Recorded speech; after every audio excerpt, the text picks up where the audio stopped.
السلام علیکم ورحمۃ اللہ وبرکاتہ۔ بسم اللہ الرحمن الرحیم۔ الصلاة والسلام علیک یا رسول اللہ وعلی آلک واصحابک یا حبیب اللہ۔ آئیے آج ہمارے گفتگو کا موضوع شعر و سخن ہے۔ آج ہم کچھ شعر و سخن کے بارے میں جانکاری حاصل کرتے ہیں۔ دیکھیے، یہ کتاب ہمارے پاس ہے۔ اس کتاب کا نام ہے فن شاعری۔ اس کتاب کے مصنف ہیں علامہ اخلاق حسین دہلوی، اور یہ چھپی ہے کتب خانے انجمن ترقی اردو۔ اس کے صفحہ نمبر 22۔ اس میں دیکھیے کچھ کلمہ، کلام، شعر، شاعر، مصرع وغیرہ کی تعریفات وغیرہ موجود ہیں۔ نیز اس میں اوزان اشعار اور شعر کہنے کے طریقے، نیا شاعر اگر کوئی شعر سیکھنا چاہتا ہے تو وہ کیسے سیکھے، اس میں ساری چیزیں بیان ہیں۔ آئیے آج ہم کلمہ اور کلام کے بارے میں کچھ بحث اور گفتگو کرتے ہیں۔ دیکھیے، اس میں جو لکھا ہے کلمہ اور کلام، اس کے تحت دیکھیے لکھا ہے جس لفظ کے کچھ معنی ہوتے ہیں اسے کلمہ کہتے ہیں، اور کلمے کے ایسے مجموعہ کو جس سے پوری بات سمجھ میں آ جائے اسے کلام کہتے ہیں۔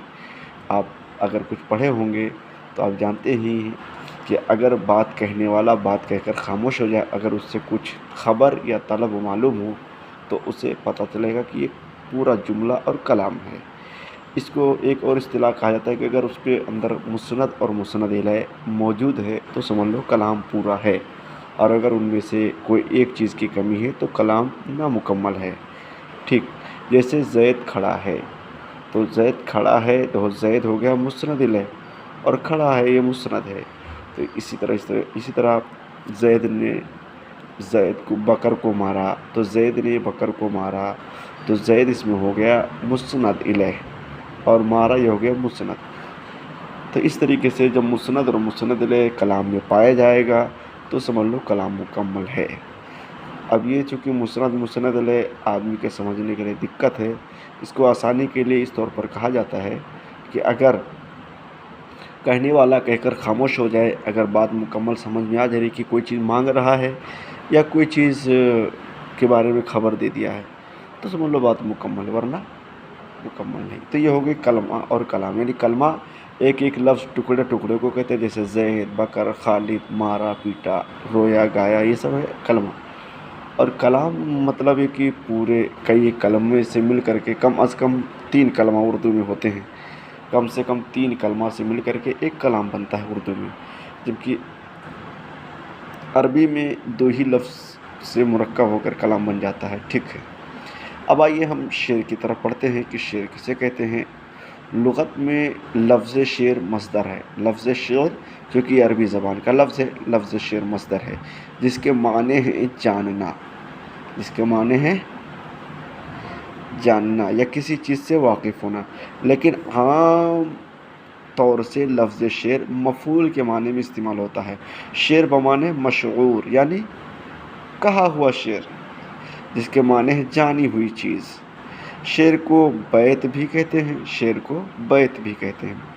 اچھا، شاعر یہ اسم فاعل ہے جس کے معنی ہے جاننے والا، چونکہ شاعر جن خیالات کو نظم کرتا ہے ان سے واقف ہوتا ہے، اس واسطے شعر کہنے والے کو شاعر کہتے ہیں۔ ٹھیک، اصل میں ایک لفظ جاننا ہے، ایک لفظ شاعر کا معنی شعور رکھنا بھی آتا ہے، چونکہ شاعر کی سوجھ بوجھ اچھی ہوتی ہے اس لیے بھی شاعر کہا جاتا ہے۔ ٹھیک، جو اس کتاب میں موجود نہیں ہے۔